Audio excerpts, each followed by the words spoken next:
And have the league required 8 players available to take the floor. That's another story entirely. James Harden among those 8. He was fined $50,000 after the league saw him socializing without a mask this week. Harden took to social media to defend himself because that's what you do. He said he went to an event, not a strip club, to support a friend who had recently been promoted. Goes on to say, quote, "Every day it's something different. No matter how many times people try to drag my name under, you can't.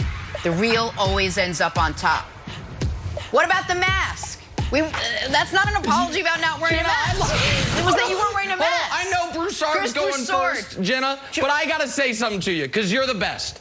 Jenna Wolf is the best because Jenna Wolf's translation of my friend who recently became a boss was a friend who recently got a promotion at work.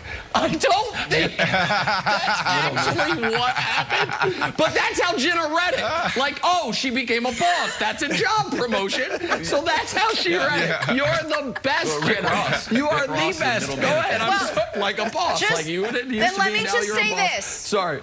There were other people who read over my scripts before I went on the air. Somebody could have told me that I misunderstood the quote. I tried to paraphrase the best way I knew how. They wanted us to have this moment. Go ahead, Jenna. Sorry. Go to Broussard.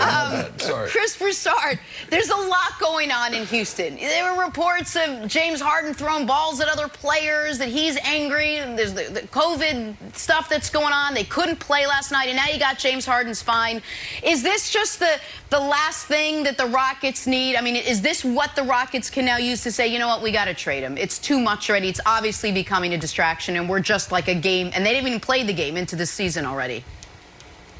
Not yet. I mean, they said they were willing to get uncomfortable. You can't just crumble at the first sign of discomfort. Hold to your values of what you want in this trade. Now, if somebody's ready to give it to you, then by all means, get rid of James Harden. But don't just sell him for 50 cents on the dollar at this point. Let the season play out a little bit. Let's see what some other teams do. Miami lost to freaking Orlando last night. Denver lost to Sacramento last night. So what if Miami really doesn't look nearly as good as they're expected to over the first 3 weeks? Are they ready to up their offer for James Harden? So let it play out a bit. The COVID stuff, the league will handle that. If he continues to ignore the rules, the league may suspend him or step in and do what they have to do. Beyond that, what bothers me more if I'm Houston is his interaction with his teammates. Now, you mentioned the reports about verbal altercations with teammates, throwing a ball in the direction of one teammate. If he continues to do stuff like that, or maybe worse, to the point where it hinders the team's ability to function on the basketball court, it's messing up practice. We can't get our stuff in. Now it's messing up our preparation and how we function in a game. That's when you might have to move him more quickly. But I'm fine with this. It's going to be uncomfortable for a while.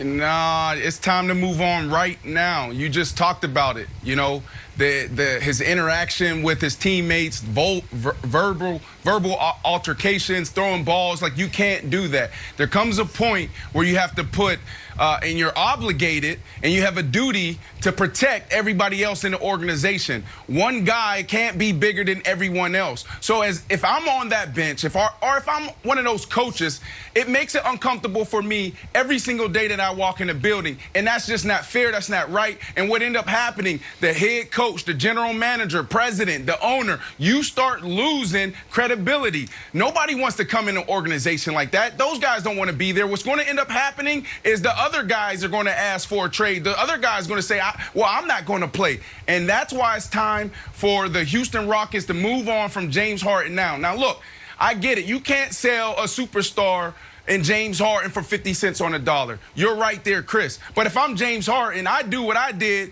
back in 2009 when the Jets was trying to trade me from, get me from the Denver Broncos. They were going back and forth with Coach Josh McDaniels, and they're like, oh, we want to offer, a sixth rounder, seventh rounder, and I'm coming off of back-to-back years of catching 100 balls in a season.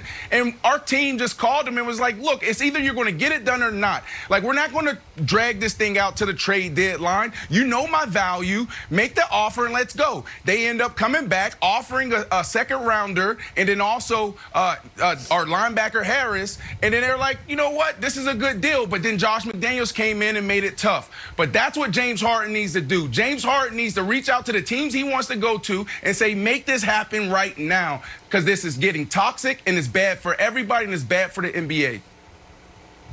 All right, so I think both Brandon and Broussard raised valid points. I also think what Jenna said in the lead-in to this is relevant. So I want to address this first of all. I get it, James.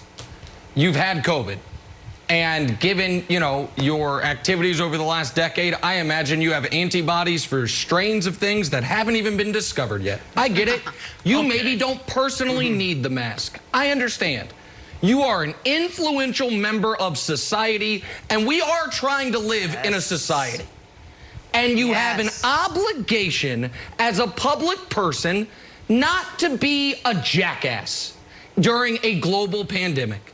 That's first of all. And I've always defended James. And I like James. And once upon a time back in Houston, if this video was from 6 years ago, you maybe could have seen me 8 rows over.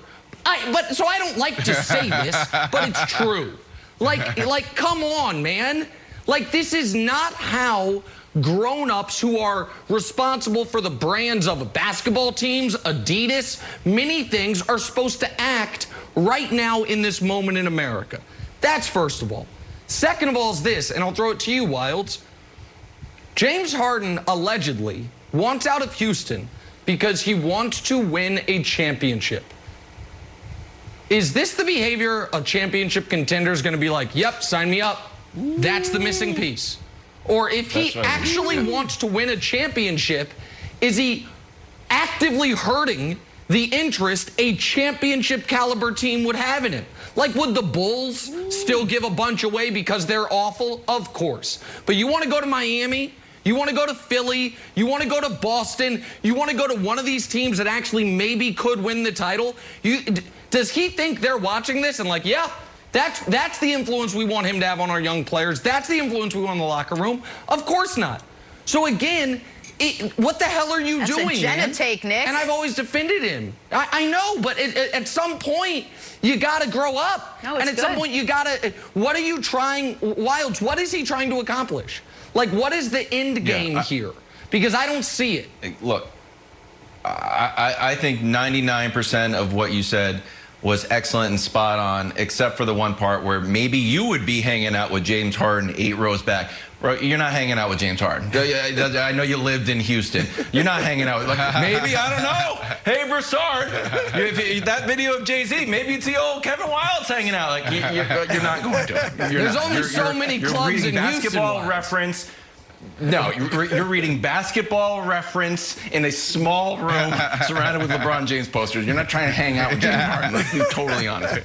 Broussard, the only pushback I have on the situation, because I really do think that Nick is 99% correct, is this like heated exchange in practice. Oh my gosh, practice? Oh, a heated exchange, and he threw a ball at a teammate that missed the teammate. Oh my gosh, well, good Lord Almighty, he threw a ball that missed the teammate. A, it's called a pass, so you could, if he was really mad at his teammate, he could just give a hard pass, like a 30-foot pass with a guy who's 10 feet away.